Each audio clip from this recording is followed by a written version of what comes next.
हाय, मेरा नाम सपना है और मैं दिल्ली में मॉडल टाउन में रहती हूँ। मेरा जहाँ घर है उसी के पास में ही पार्क भी है, तो मैं घूमने फिरने भी जाती हूँ। और घूमने फिरने की बात से याद आता है कि मैं लास्ट ईयर ट्रैक पे गई थी, केदारनाथ ट्रैक पे। जब मैं वहाँ से आई तो मुझे खांसी हुई थी, सूखी खांसी हुई थी। तो मेरी मम्मी ने मुझे कफ सिरप दिए और जब मुझे उससे भी रिलीफ नहीं लगा तो मैं अपने नॉर्मल फिजिशियन डॉक्टर जो मेरे घर के पास में है उनके पास गई थी, डॉक्टर बाली। और उन्होंने मुझे बोला कि ठंड लग गई है तो छाती में, तो उन्होंने 2 दिन का मुझे डायग्नोज करने के बाद ये बोला कि बेटा आप एक्सरे करा लो। तो जब मैंने एक्सरे कराया तो उन्होंने एक्सरा देखते ही बोला कि अब बेटा आपके लंग्स में पानी आ गया है, तो आपको अब चेस्ट स्पेशलिस्ट जो डॉक्टर होते हैं जो लंग्स के लिए स्पेसिफिकली आपको डायग्नोज करेंगे या आपको सलाह देंगे क्या करना चाहिए आगे, तो आप उनके पास चले जाओ। फिर उन्होंने मुझे बताया, उन्होंने मुझे बहुत कंसोल किया, बहुत आराम से समझाया, बेटा इसमें घबराने की कोई बात नहीं है, मैं आपको बेस्ट से बेस्ट डॉक्टर रिकमेंड कर रहा हूँ, रेफ़र कर रहा हूँ, आप उनके पास जाइए और आप बिल्कुल ठीक होके वापस आएंगी। उन्होंने मुझे ऐसे बोला था कि आप जब बिल्कुल ठीक हो जाएंगे तो आप ऐसे ही मुस्कुराएंगे जैसे आप पहले दिन मेरे पास हंसते हुए आई थी। नमस्कार, आज जिस पेशेंट की बात हम करेंगे वो उनका नाम है सपना रानी जी।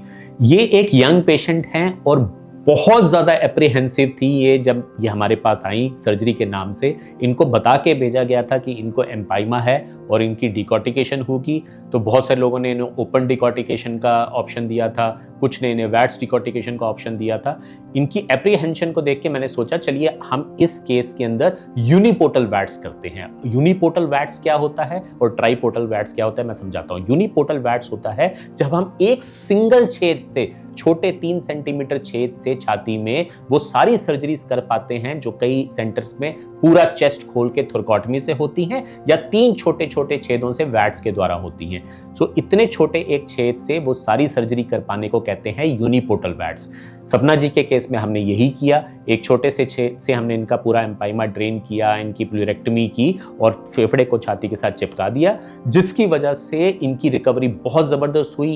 1-2 दिन में ही अपनी नॉर्मल रनिंग वगैरह सब कुछ कर रही थी और 3 या 4 दिन में हमने इनको डिस्चार्ज कर दिया। उसके बाद ये फॉलोअप में हमारे पास आती रहती हैं और बहुत खुश हैं क्योंकि एक छोटे से छेद से इस यंग चबी बबली गर्ल की हमने सर्जरी की, जो कि हमें बहुत अच्छा लगता है कि उसको इस बात का बहुत रिलीफ है कि उसको कट नहीं लगा, उसके कॉस्मेटिक्स बेटर है, बहुत सारी चीज़ें जो हैं, और वो अपनी दिनचर्या में आराम से जल्दी वापस जा पाई। धन्यवाद।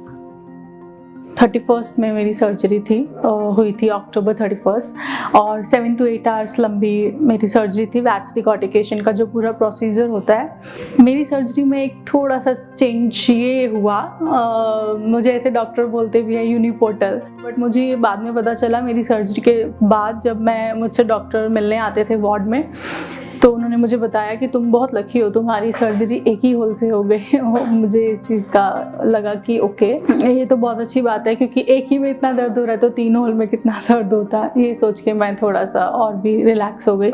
मुझे पेन बहुत होता था, बट आप जब इतना सपोर्टिंग स्टाफ देखते हो और इतने सारे स्माइलिंग फेस देखते हो तो आपको बहुत मोटिवेशन मिलता है। मेरा एक्सपीरियंस ओवरऑल बहुत अच्छा था जिससे मैं जल्दी रिकवर हो पाई और आज मैं यहाँ पे बैठी हूँ। 15 डेज़ हुए हैं मेरी सर्जरी को, सिर्फ 15 डेज़, और मैं चल कर खुद आती हूँ। अपनी सिस्टर के साथ आई हूँ ऑफ कोर्स, लेकिन मैं चल पा रही हूँ। मुझे इतना स्टैमिना है कि मैं इतना सारा आपको बता पाई स्टोरी में। ये सब डॉक्टर्स और उनके गाइडेंस की वजह से ही है ऑफ कोर्स, और मेरी फैमिली की सपोर्ट से और यहाँ पे जितना स्टाफ है उनके सपोर्ट से। मैं बहुत बहुत बहुत थैंक यू करना चाहूँगी Medanta staff, doctor Harshvardhan and Arvind team और Medanta hospitality and staff. Thank you so much for everything.